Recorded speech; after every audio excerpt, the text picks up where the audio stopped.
18 জুলাই বৃহস্পতিবার। শিক্ষার্থীদের complete shutdown বা সর্বাত্মক অবরোধ কর্মসূচিকে কেন্দ্র করে ঢাকা সহ সারা দেশ ছিল প্রায় অচল। রাজধানী ছাড়াও দেশের 47টি জেলায় দিনভর বিক্ষোভ, অবরোধ, পাল্টাপাল্টি ধাওয়া, পুলিশের হামলা, গুলি ও দফায় দফায় ঘটে সংঘাতের ঘটনা। শিক্ষার্থীদের শান্তিপূর্ণ আন্দোলনে সন্ত্রাসীদের আক্রমণে আহত হন শিক্ষার্থীসহ 1,500-এর অধিক, প্রাণ হারান 28 জন। পাবলিক বিশ্ববিদ্যালয়গুলোতে যখন তাণ্ডব চালাচ্ছে প্রশাসন আর আওয়ামী সন্ত্রাসী বাহিনী, তখন নিজের ভাই বোনদের পাশে দাঁড়াতে রাজপথে ছুটে আসে প্রাইভেট বিশ্ববিদ্যালয়ের অরুণ খুনের তরুণেরা। সকাল থেকে ব্র্যাক বিশ্ববিদ্যালয়, ইস্ট ওয়েস্ট বিশ্ববিদ্যালয়, নর্থ সাউথ বিশ্ববিদ্যালয় সহ অন্যান্য শিক্ষা প্রতিষ্ঠানের শিক্ষার্থীরা আন্দোলনের অপ্রতিরোধ্য স্পট রামপুরা ব্রিজ থেকে মেরুল বাড্ডা এলাকায় সড়ক অবরোধ করে। সকাল 11টার দিকে তাদের ছত্রভঙ্গ করতে টিয়ার শেল ও সাউন্ড গ্রেনেড ছুড়ে পুলিশের গুলিতে এক গাড়ি চালক নিহত হন। শিক্ষার্থীদের ঐক্যবদ্ধ প্রতিরোধে পিছু হটে প্রশাসন। কানাডিয়ান বিশ্ববিদ্যালয়ের ছাদে পালিয়ে শিক্ষার্থীদের কাছে হাত জোর করে ক্ষমা চাইতে থাকে পেটুয়া বাহিনী। এ সময় হেলিকপ্টার দিয়ে পেটুয়া বাহিনীকে নিরাপদে উদ্ধার করে নিয়ে যাওয়া হয়। দুপুর 2টার দিকে পুলিশের গুলিতে নর্দার্ন ইউনিভার্সিটির 2 শিক্ষার্থী নিহত ও শতাধিক শিক্ষার্থী আহত হন। দুপুর 3টার দিকে পুলিশের ধাওয়ায় হ্রদে পড়ে মাদারীপুরের এক শিক্ষার্থীর মৃত্যু হয়। পানি লাগবে পানি, মুগ্ধ। বিশ্বময় আলোচিত পীর সাহেব চরমনাই নেতৃত্বাধীন বাংলাদেশ মুজাহিদ কমিটির বিবাড়িয়া জেলার নায়েবে সদর মীর মুস্তাফিজুর রহমান সাহেবের ছেলে, বাংলাদেশ ইউনিভার্সিটি অব প্রফেশনালের MBA এর মেধাবী শিক্ষার্থী মুগ্ধ। রাজধানীর উত্তরায় আন্দোলনরতদের মাঝে পানি বিতরণকালে তিনি মাথায় গুলিবিদ্ধ হয়ে শাহাদত বরণ করেন এদিন। পুলিশের নির্দয় বুলেটের আঘাতে সংগ্রামের রাজপথে লুটিয়ে পড়ে মুগ্ধ। পড়ে থাকে বিতরণের জন্য আনা পানির কেস, উড়ে যায় প্রাণ পাখি। ইন্টারনেট না থাকায় মুগ্ধর এই হত্যাকাণ্ড চাপা পড়ে থাকলেও ইন্টারনেট আসার পর পানি লাগবে পানি বলে ডাকতে থাকা শহীদ মুগ্ধের ভিডিও ক্রমেই ছড়িয়ে পড়ে বিশ্বময়। আন্তর্জাতিক মিডিয়াগুলো প্রচার করে ফেসিবাদের থাবায় প্রাণ হারানো বিশ্বমানের দক্ষ ফ্রিল্যান্সার এক নিরীহ শিক্ষার্থীর খবর।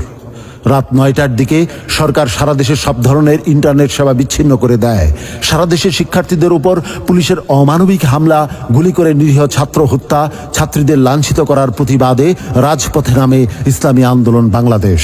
কোটা আন্দোলন ঘিরে প্রথম রাজনৈতিক ব্যানারে পীর সাহেব চরমনাইয়ের নেতৃত্বে পল্টনে বিশাল বিক্ষোভ মিছিল অনুষ্ঠিত হয়। মিছিল পূর্ব বিক্ষোভ সমাবেশে বঙ্গ অভিভাবক পীর সাহেব চরমনাই বলেন, আমার ছেলেদের যারা হত্যা করেছে তাদের কাউকে ক্ষমা করা হবে না। আমার মেয়েদের যারা লাঞ্ছিত করেছে তাদের প্রত্যেকের বিচার বাংলার মাটিতেই হতে হবে। রংপুরে আমার ছেলে আবু সাইদকে যারা কাছ থেকে গুলি করেছে তারা নরপিশাচ, এসব নরপিশাচের বিচারও একদিন হবে। তাহলে এই নরপিশাচ, তুই আমার সন্তানদের বুকে কেন গুলি করলি? আবু সাইদের হাতে কোনো অস্ত্র নেই, ওর হাতে কোনো লাঠি নেই, ও একটা মেধাবী ছাত্র, ওর কোনো সন্ত্রাসীর কোনো তালিকা ওর নামে নেই। সেখানে ঠান্ডা মাথায় ওর বুকের ভিতরে একটা নয় কয়েকটা গুলি করে পাখির মতো লুকিয়ে ফেলে হয়েছে। আর সেটা আমরা বসে বসে দেখব, আর সেটা আমরা সহ্য করব?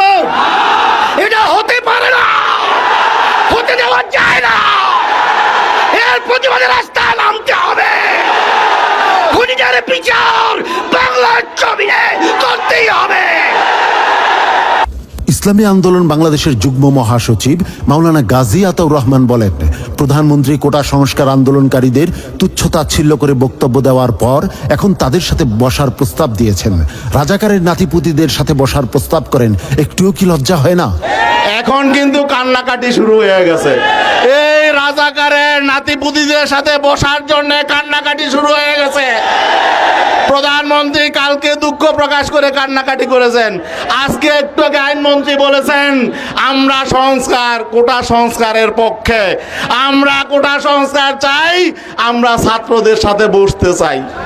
তাদের বিভিন্ন মন্ত্রীরা বসা ছাত্রদের এই রাজাকারের নাতিপুতিদেরকে অনুরোধ করতেছে তোমরা আমাদের সাথে বসো। এখন কান্নাকাটি করেন কেন? এতগুলো লাশ কেন ফেলালেন, সেটার জবাব কে দিবে? কোঠা সংস্কার তো হবেই, আগে রাষ্ট্র সংস্কার হবে। আমি ছাত্র ভাইদেরকে বলতে চাই, কোঠা সংস্কারের চেয়ে বড় বিষয় হলো আমাদের রাষ্ট্র ধ্বংস হয়ে গেছে, এই রাষ্ট্র সংস্কার করতে হবে। ইসলামী ছাত্র আন্দোলন বাংলাদেশের সেক্রেটারি জেনারেল মুনতাসির আহমদ বলেন, আজকের আন্দোলন আমাদের অস্তিত্ব রক্ষার আন্দোলন, বৈষম্যহীন বাংলাদেশ গড়ার সংগ্রাম। সমাবেশ আজকের এই আন্দোলন, এই সংগ্রাম অস্তিত্বের লড়াইয়ের সংগ্রাম। এই সংগ্রাম বৈষম্যহীন বাংলাদেশ বিনির্মাণের সংগ্রাম। যেই মুক্তিযুদ্ধ হয়েছিল বৈষম্যহীন বাংলাদেশ বিনির্মাণের জন্য, যেই বৈষম্যহীন বাংলাদেশ বিনির্মাণের জন্য মুক্তিযুদ্ধ হয়েছিল, আজকে কোটার মাধ্যমে বাংলাদেশে বৈষম্য সৃষ্টি করা হয়েছে। থেকে পরদিন 19 জুলাই শুক্রবার দেশব্যাপী দোয়া ও বিক্ষোভ মিছিল কর্মসূচি ঘোষণা করা হয়।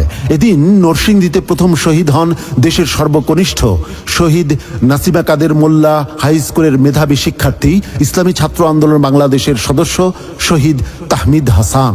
ইসলামী ছাত্র আন্দোলন বাংলাদেশ নরসিংদী জেলা এবং সদর থানার অংশগ্রহণে আন্দোলন চলাকালে বিকালে তাহমিদকে গুলি করে শহীদ করে স্বৈরাচারের পুলিশ বাহিনী।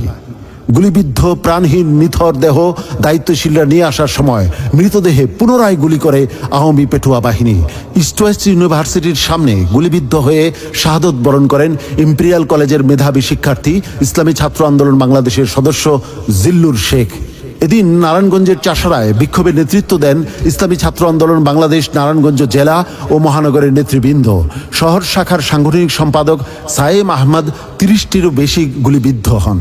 ছাত্রলীগ, যুবলীগ, আওয়ামী লীগের সম্মিলিত হামলায় মাথা ফেটে গুরুতর আহত হন নারায়ণগঞ্জের মহানগরের সাংগঠনিক সম্পাদক নোমান আহমদ। চট্টগ্রাম কেরানীর হাট ইসলামী ছাত্র আন্দোলন বাংলাদেশ চট্টগ্রাম পূর্বের ব্যবস্থাপনায় বিক্ষোভ মিছিল অনুষ্ঠিত হয়। মিছিলে পুলিশ বেধড়ক পিটিয়ে কেন্দ্রীয় শুরা সদস্য জুনাইদুল হকের হাত ভেঙে দেয়। কেন্দ্রীয় শুরা সদস্য ইমাম হোসেন আহত হন।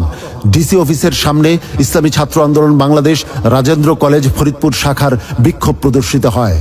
এদিকে আন্দোলন চলাকালে গ্রেফতার হন বরিশাল বিশ্ববিদ্যালয় শাখার সাধারণ সম্পাদক আবু সালেহ মোহাম্মদ হাসিবুল্লাহ। কুমিল্লায় কোটা সংস্কার আন্দোলনরত শিক্ষার্থীদের উপর পুলিশি হামলায় আহতদের পাশে চিকিৎসা সহায়তায় পাশে থাকে ইসলামী ছাত্র আন্দোলন বাংলাদেশ কুমিল্লা মহানগর ও ভিক্টোরিয়া কলেজ শাখার নেতৃবৃন্দ।